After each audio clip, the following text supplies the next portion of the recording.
Good morning student. आज हम लोग पंचम खंड का 23 लेसन पढ़ेंगे।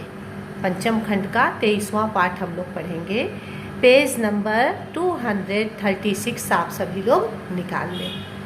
पेज नंबर 236 सभी बच्चे निकाल लें।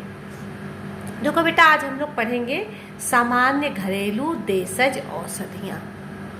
आज हम लोग पढ़ेंगे सामान्य घरेलू देशज औषधियाँ।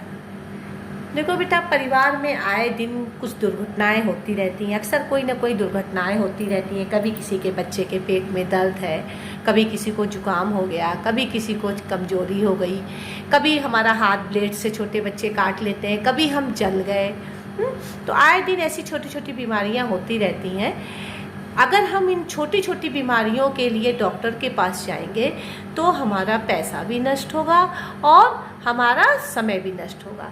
इसलिए ये छोटी छोटी बीमारियों के लिए कुछ घरेलू देशज औषधियाँ होती हैं जिनका उपयोग करके हम उस बीमारी को दूर कर सकते हैं। इसलिए सब गृहिणी के लिए ये अनिवार्य है कि वह घरेलू कुछ देशज औषधियों की जानकारी रखें। अब देखो बेटा, तुम लोग सुनी होगी, अक्सर किताबों में भी निकलते हैं दादी माँ नानी माँ के नुस्खे। तो होता क्या है, दादी माँ, हमारी दादी माँ नानी माँ क्या कहती हैं? वो कहती थी कि हमारा रसोई घर ही एक क्या कहलाता है, दवा खाना है। हमारे रसोई घर में हर तरह की दवा है। छोटी मोटी इलाज मतलब दवाइयाँ हमारे रसोई घर में ही मिल जाती हैं जिनके उपयोग से हम ठीक हो सकते हैं। तो अब आपको देशज घरेलू देशज औषधि मतलब कि घरेलू जो औषधि होती हैं, घरेलू दवाइयाँ जो हम अपने करते हैं, उन्हें हम देशज औषधि करते हैं। जैसे हमारे किचन में नमक है, जीरा है, मेथी है, काला नमक है, हींग है, सौंठ है, अनेक ऐसी घरेलू मसाले होते हैं, सब्जियाँ होती हैं, पौधे होते हैं जिनसे हम अपना घरेलू इलाज करके हम स्वस्थ हो सकते हैं। तो इस तरह के कुछ क्या कहलाता है औषधि जो होते हैं, जैसे नमक। अब तुम बताओ नमक किस काम आता है? नमक किस काम आता है? तो नमक देखो, जैसे कि कहते हैं कभी हमें कहीं चोट लग गया तो हम नमक पानी में क्या करते हैं, सूजन आ गई तो पानी में नमक डाल करके वहाँ पे उसकी क्या करते हैं, सिकैया करते हैं। कहता है। और देखो, कभी बच्चों को अगर सर्दी लग जाती है तो हम उसे क्या करते हैं कि जुकाम होने पे नाक में नमक का पानी, नाक से क्या करते हैं, नमक का पानी पिलाते हैं। तो इस तरह से क्या आता है, हम नमक का उपयोग कई बीमारियों में करते हैं। अपने सूजन में आने पे सिकाई करते हैं, है कि नहीं? कभी हमें बहुत कमजोरी होता है तो हम नमक चीनी का घोल बना के पीते हैं। इस तरह से हम देखते हैं नमक बहुत से औषधियों के रूप में प्रयोग किया जाता है। अजवाइन देखो, अजवाइन सब लोग जानता होगा। पेट दर्द होता है, गैस होती है तो मम्मी कहती है लो अजवाइन, काला नमक, हींग गर्म पानी से ले लो। तो इस तरह से देखते हैं अजवाइन भी हमारे दवाइयों का काम करती है। हींग सारे लोग जानते हैं पेट दर्द में यूज किया जाता है। इस तरह से काली मिर्च देखो, अक्सर क्या होता है जब खांसी होती है और गला हमारा भारी हो जाता है तो हम काली मिर्च का काढ़ा बना के चाय में डाल के पीते हैं। काली मिर्च का उपयोग करते हैं, इससे हमारा कफ दूर होता है। जीरा देखो, जीरा क्या होता है, पाचन क्रिया को सही करता है, हमारे पेट को ठंड पहुंचाता है। तो जीरा भून करके खाने में यूज करने से या जीरा का पानी पीने से हमारा कहता है पाचन क्रिया ठीक रहता है। सौंठ देखो, सौंठ का प्रयोग भी हम जुकाम होने पे, उदर विकास, गैस में, इसके में हम क्या करते हैं, सौंठ का यूज करते हैं। हल्दी देखो एक एंटीबायोटिक है। आजकल देखो सारे लोग कह रहे हैं ना कि हल्दी का दूध पीने से क्या होता है, हमारी इम्यूनिटी पावर जो है वह मजबूत होती है। तो हल्दी को हम एक तरह से एंटीबायोटिक मानते हैं। हल्दी रक्त को शुद्ध करती है और कोई भी फोड़ा फोसी को पकाने में सरसों के तेल के साथ में इसका उपयोग करते हैं। कभी अंदरूनी चोट लग गई हो तो प्याज के साथ में हल्दी को पीस के उस पर उसका लेप करते हैं। तो इस तरह से देखते हैं हल्दी एक बहुत बड़ी कीटनाशक पदार्थ है। हल्दी जो है हमारे लिए एक तरह का एंटीबायोटिक का काम करती है। देखो, अब मेथी का काम का, मेथी जो है हम शुगर रोग के जो पेशेंट हैं, मधुमेह रोग के जो पेशेंट हैं, वो मेथी का प्रयोग करते हैं, इससे शुगर दूर होता है। सौंफ देखो, जब गर्मी में सिर दर्द होता है तो हम क्या करते हैं, सौंफ को पीस करके उसमें क्या कहलाता है, उसमें गुलाब जल इत्यादि मिला के उसका ठंडई बना के पीते हैं, इससे सर दर्द कम होता है। ऐसे अनेक प्रकार की ये घरेलू मसाले हैं, जैसे राई, लौंग, अदरक, पुदीना सब लोग जानता है कि पाचन क्रिया को मजबूत करती है। दालचीनी, नीम, देखो नीम का क्या उपयोग है, कोई भी फोड़े फुंसी में नीम का हर बेटा अंग, हर चीज़, उसकी लकड़ी, उसकी पत्ती, उसकी नीम कौड़ी, इसकी सारे पार्ट जो होते हैं वह जो है हमारे दवाई के काम में आते हैं। तो इस तरह से हम देखते हैं तुलसी देखो बेटा, तुलसी सभी लोग जानता है, सर्दी जुकाम हल्का फुल्का बुखार होता है तो तुलसी जी की पत्ती का काढ़ा बना के पिया जाता है। आंवला भी कई बीमारियों को दूर करता है। आंवलों को मुरब्बे के रूप में, शरबत के रूप में, चटनी के रूप में हम अनेक तरह से प्रयोग करते हैं। ये दमा, पेचिश, अतिसार हर रोग में काम आता है।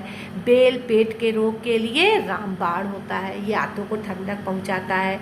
इस तरह से त्रिफला है, प्याज है, शहद है, इस सब तमाम तरह की दवाइयाँ हैं। या हम आप क्लास में ये रीडिंग लगाना कि ये किसी न किसी रूप में हमारे लिए दवाई का काम करती है। ठीक है, अब इसमें यहाँ पे तुम्हारे दिया है कि पेट दर्द में हम क्या उपचार करें। तो इधर जैसे हमने पढ़ा है, पेट दर्द होने पे हम नींबू में काला नमक इत्यादि डाल के पहले लेते हैं, गुनगुने पानी से लेने से ठीक होता है। भोजन के पास सौंफ खाएं। इस तरह से तमाम ये उपचार है। कब्ज रोग में क्या उपचार करें, पेचिश रोग में क्या उपचार करना चाहिए, तो लूह लगने पे क्या करना चाहिए। देखो जब गर्मी के दिन में लूह चलते हैं, गरम गरम हवा चलती है तो अक्सर लोगों को लूह लग जाता है। तो इसमें क्या करना चाहिए, उस समय आम का सीजन होता है, कच्चे आम का सीजन रहता है, तो कच्चे आम को बॉयल करके उसका पना बनाया जाता है, उसके गुद्दों को मसल करके उसको पतला पानी के रूप में उसका शरबत बनाया जाता है। जीरा भून करके, नमक, काली मिर्च डाल करके उसको पिलाने से, और आम के गुद्दे को पीस करके हथेली में और पैरों में लगाने से लूह नहीं लगता है। तो इस तरह से तमाम ऐसे हमारी घरेलू दवाइयाँ हैं जिसके उपचार से हम ठीक हो जाते हैं। तो हमारे जीवन में देशज औषधियों का बहुत महत्व है। आजकल लोग देखो अंग्रेजी दवाइयों से हट करके देशज औषधियों पे ध्यान ज़्यादा दे रहे हैं।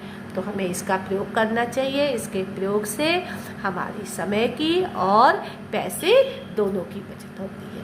ठीक है, अब इस लेसन का जो अति लघु है बेटा, ये हमने यहाँ पे आप लोग को अभी मैं वीडियो भेजूंगी। इसमें कुछ वीडियो मैं 4 तारीख को भेजूंगी, कुछ 5 को भेजूंगी। तो ये अति लघु मैं 4 को भेज दूंगी। और कुछ क्वेश्चन है बेटा जो तुमको किताब से करना है। जैसे देखो दीर्घ उत्तरी प्रश्न में देखो प्रश्न नंबर 2, ये मैं जब नोट्स दूंगी उसमें लिख दूंगी कि बच्चे इसको किताब से करें। तो ये दिया है वमन, कहता है वमन मीन्स क्या होता है, उल्टी। वमन में पाचन संबंधी क्या कारण है, वमन में पाचन संबंधी क्या कारण है, इसको रोकने के लिए कौन सी देशज औषधि प्रयोग में लाएंगे।